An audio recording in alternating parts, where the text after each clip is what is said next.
एक और आजकल चल रहा है हमारे दिल्ली में, जंतर मंतर पे काकरोच जनता पार्टी क्या कह रहे हैं? शिक्षा मंत्री इस्तीफा दो। मैं आपसे पूछता हूं, शिक्षा मंत्री के इस्तीफा देने से नकल रुकेगी क्या? जोर से बताओ जरा।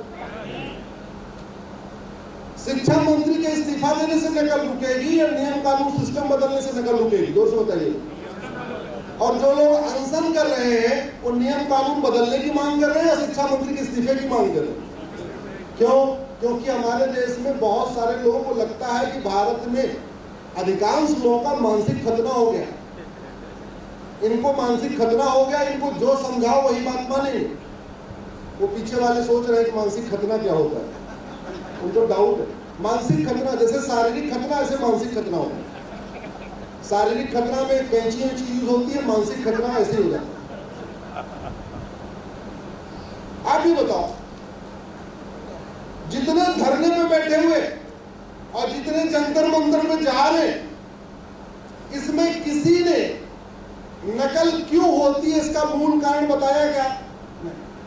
नकल कैसे रुकेगी ये समाधान बताया क्या? किसी ने ये बताया कि चीन में नकल पे क्या होता है, जापान में नकल पे क्या होता है, सिंगापुर में नकल पे क्या होता है? किसी ने बताया क्या? नहीं। हाँ, मोदी इस्तीफा दो, प्रधान इस्तीफा दो, ये इस्तीफा दो, वो इस्तीफा दो, सनातन डेंगू, सनातन मलेरिया, ऐसे लगता है हिंदू विरोधियों का वहां पे जंगट हो गया। मैंने पीआईएल फाइल किया, नीट के पेपर लीक क्यों हुआ? मैंने सुप्रीम कोर्ट में पीआईएल फाइल किया है। अभी 21 तारीख को फिर सुनवाई है, मंगलवार को फिर सुनवाई है। हमने सबसे पहले कहा एक काम करो भैया, इस पेपर लीक को जघन्य अपराध घोषित कर दो। पेपर लीक करने वालों की नागरिकता खत्म करने की व्यवस्था करो। इस पेपर लीक के कारण लोग आत्महत्या कर रहे। पिछले 10 साल में 20 पेपर लीक हो गया और चीन में पिछले 20 साल में एक भी पेपर लीक नहीं हुआ। भारत में 10 साल में 20 पेपर लीक हो गया। रेलवे का हुआ, एसएससी का हुआ, बैंक का हुआ, 10वीं का हुआ, 12वीं का हुआ, नीट का हुआ, जेई का हुआ, क्लैट का हुआ, एनडीए का हुआ। केंद्र सरकार के जो एग्जाम हो रहे हैं उसके पेपर लीक हो रहे हैं, राज्य सरकार के एग्जाम के पेपर लीक हो रहे हैं। और मैंने रिसर्च करके देखा, आप भी रिसर्च कर लेना, जितने भारत में एग्जाम होते हैं ये सारे एग्जाम चीन में भी होते हैं, जापान में भी होते हैं, सिंगापुर में भी होते हैं, अमेरिका में भी होते हैं।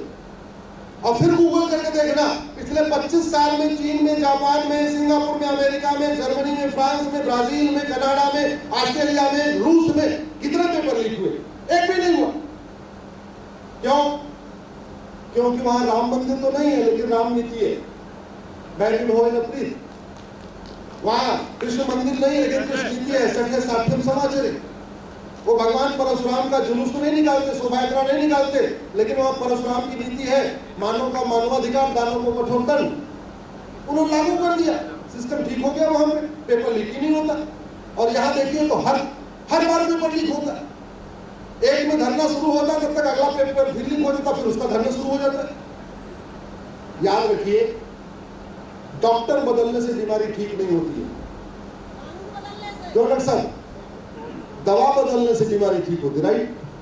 सही हो ना? डॉक्टर बीमारी ठीक नहीं करता, बीमारी को दवाई ठीक करती है। बीमारी को दवा, इंजेक्शन, कैप्सूल, सिरप, वैक्सीन ठीक करती है, दवा नहीं ठीक करती। भगवान की कृपा से, भगवान के आशीर्वाद से अभी दिल्ली में भी अपने अच्छे डॉक्टर हैं, अपने लखनऊ में भी अच्छे डॉक्टर हैं। अब अच्छी दवाइयों की मांग करो, बोलो ये दवा गड़बड़ है, ये दवा गड़बड़ है, ये दवा गड़बड़ है, और सारी दवाइयां बदलो। होना बदलना चाहिए कि नहीं बदलना चाहिए? और अगर अभी नहीं बदलेगी तो कब बदलेगी? सबको प्रखर होके बोलो, सबको मुखर होके बोलो। जो लोग इसमें राजनीति करें उनको जवाब भी दो। मैंने कहा ना, इसमें कई तरीके के हिंदू हैं, प्रखर हिंदू है, मुखर हिंदू है, चुनावी हिंदू है, पाखंडी हिंदू है, कई तरीके के लोग। तो आपको बताना पड़ेगा कि समाधान ये है जो मैं बता रहा हूं, समाधान वो नहीं है जो तुम्हारे नेताजी बता रहे। ये करना पड़ेगा आपको।